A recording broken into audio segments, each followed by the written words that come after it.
Hey everybody, I'm going to do another one of these example speeches for your mini introduction speeches, which are coming up in a couple weeks. This one, I'm going to talk about my two best friends and how we met.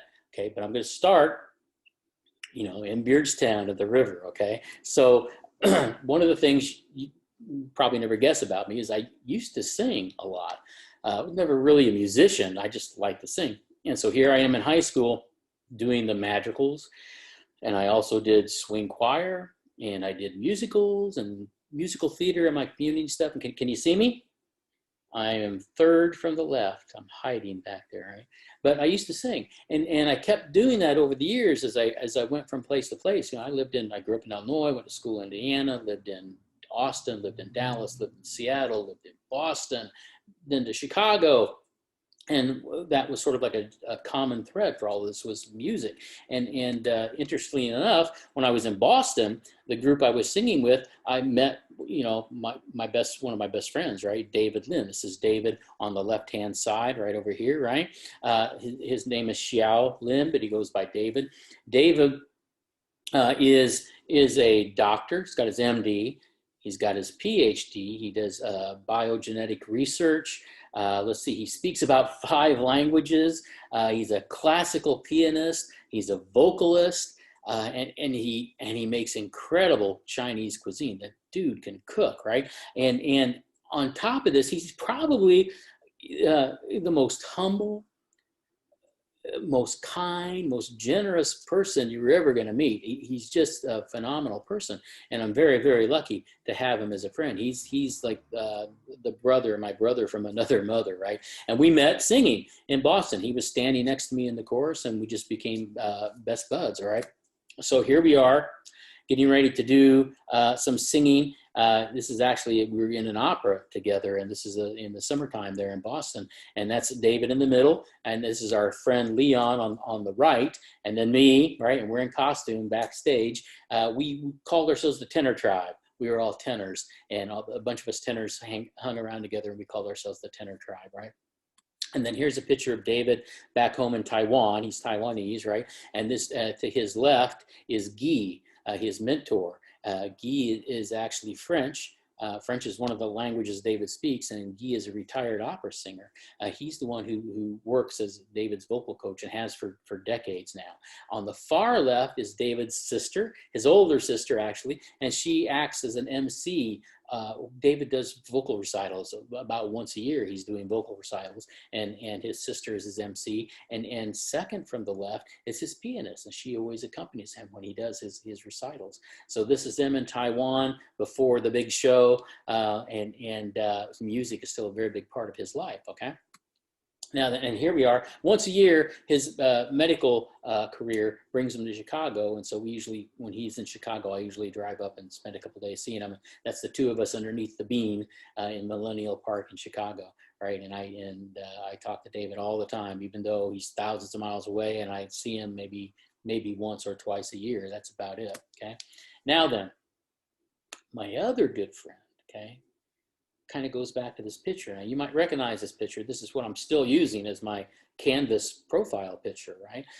But the original, there's the original. It's where I cropped it from, right? This is V. Lillian, Ms. Lillian Van Dyke is Dutch, right? She lives in Holland, and this was me with V in Holland when she graduated veterinarian school, and I was over there for that and spent a couple weeks over with the family and stuff. We had a great time. Okay. This is the Dread Pirate V.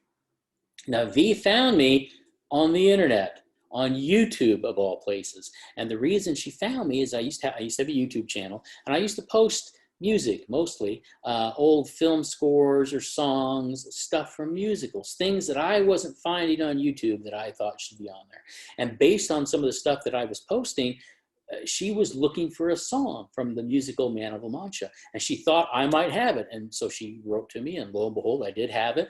And I sent her the song, and we started swapping messages. And before we knew it, we were best buds. I mean, it happened super fast. And then, you know, we kind of made plans, and when she graduated vet school, we did a road trip around Scotland together, and then back up to Utrecht for her graduation, and did all that stuff, right?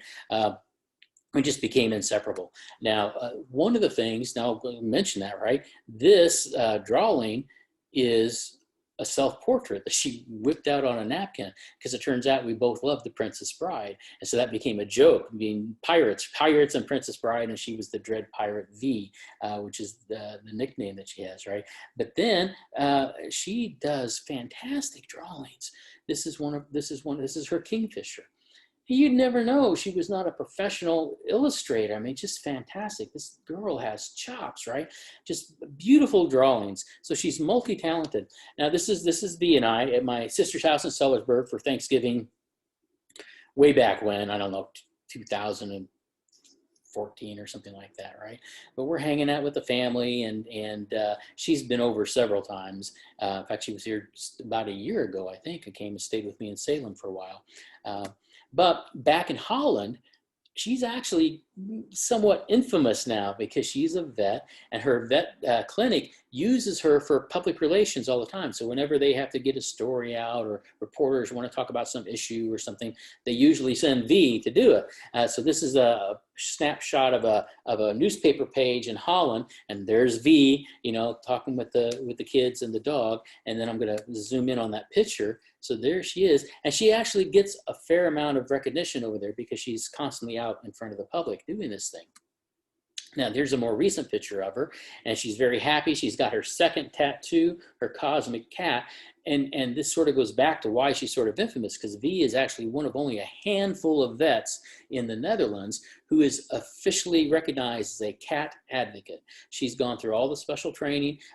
She's converted all of their clinics there in her home region to be cat-friendly clinics, and it's a very specific thing that not many people, not many of the vets in the Netherlands can claim, and that's one of the reasons she gets pushed out in front of the public so often, right? But this is V back at home, showing her cat tattoo. This is only a couple years ago, maybe three years ago or so, and that's Pippin, her ginger cat, who he's not so sure about that tattoo. Is that another cat? What's going on? But anyway, so those are my two best friends in the world. David, who lives in Taiwan, and V, Ms. Lillian Van Dyke, who lives in Holland. And they are my chosen family. And both of them I met through music, which is one of those funny little things, right? So started off in Beardstown on the river, and went out and, you know, traveled the world and lived different places, and ended up with my two best friends, you know, being a couple thousand miles away from me on either side. And dang, that's just life, okay? So, done, okay? So this is an example of another possible mini introduction speech where I'm talking about my friends now, not just my family, but you can talk, you know, look through those options on the assignment and just be thinking about it, because you got about 2 weeks before you have to do this. And like I say, you don't have to use a PowerPoint. You don't have to use a visual aid at all if you don't want to. You can just stand and, you know, be in front of your camera and tell us about stuff, right? But you're going to have to talk for, you know, 2-3 minutes and give us some idea, some insight to yourself, and really just kind of break the ice and get practiced doing this and sharing your screen and being on. You're the one who's on driving it, and we're all just listening, right? So anyway, that's example number 2. I'm going to wrap this up and post it in Canvas, and I'll catch up with you in a bit.